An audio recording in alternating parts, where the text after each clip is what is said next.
Creative Thinking, a field guide to building your strategic core. Module 3, Creativity Complements Compliance.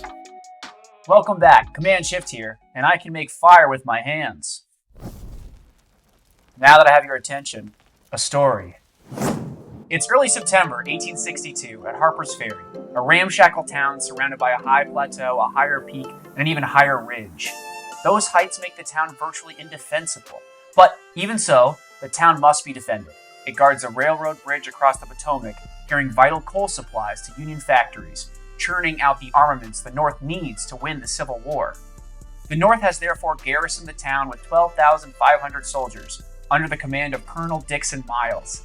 Miles is a West Point graduate who was twice cited for gallant conduct during the Mexican-American War, but who has more recently disgraced himself at the First Battle of Bull Run, getting drunk out of a mix of boredom and resentment at being assigned to the reserves.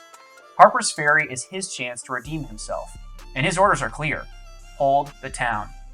Serving under Miles is cavalry officer Benjamin Franklin Grimes Davis. Grimes is another West Point grad, but he's 25 years younger than Miles and has less than half the combat experience. His unit is a motley crew of New York, Illinois, Maryland, Rhode Island, and Virginia riders, and making him even more suspect in the eyes of his commanding officers is the fact that he's a Southerner, born in Alabama and raised in Mississippi. 3 of his younger brothers are now fighting for the Confederates under Robert E. Lee. His orders are also clear: do what Colonel Miles tells you. All is well in the town, great movie by the way, until September 11th, when a frightened brigade of Northern troops unexpectedly appears. The troops explain that they're being hounded by a huge Southern army, maybe 25,000 rifles strong, with hundreds of cannon led by the formidable Stonewall Jackson.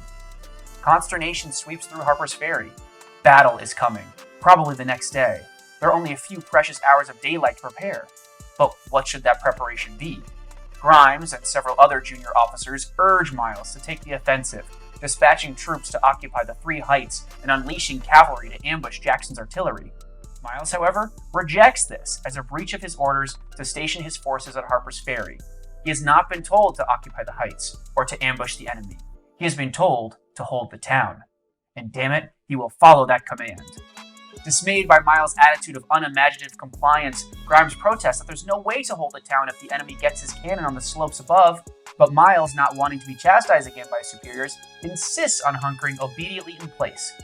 The next day, Stonewall Jackson arrives at Harper's Ferry, and he is amazed to discover that the plateau above the town is barely guarded, and that the heights to the south and west aren't guarded at all. Seizing the chance, he orders his soldiers to grab the heights, and by September 14th, they have begun hauling up 4 enormous Parrott rifles and 4 dozen other pieces of artillery to bombard the town.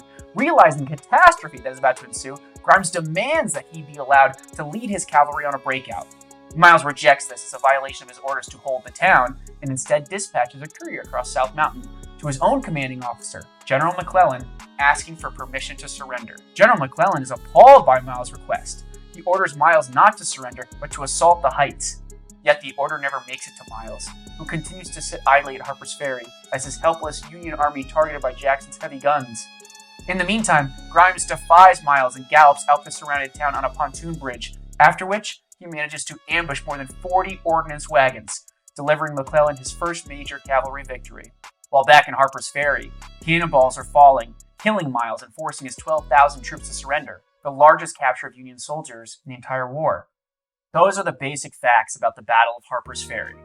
Now here's the question: who better served his commanding officer? Miles, who followed his orders literally, or Grimes, who followed their deeper spirit? To McClellan, the answer was obvious: Grimes. And the answer remains obvious to the Army's generals today.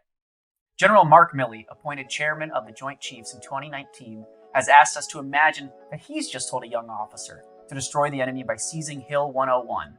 But then, the young officer sees Hill 101, and the enemy is over on Hill 102. What does he do? Does he do what he was told to do, seize Hill 101? Or does he achieve the purpose, destroy the enemy on Hill 102? The answer is, do what Grimes would do, seize Hill 102. That's because creative thinking isn't the enemy of compliance. It's the source of compliance. It's what invented the current regulations. It's why those regulations work. So as long as those regulations are working, keep creativity in reserve. But when the rules begin to buckle from the unforeseen, activate your creativity to preserve the institution's deep intent, honoring the rules by reinventing them. We're not going to reinvent the wheel, but we are going to go full Grimes to do an exercise.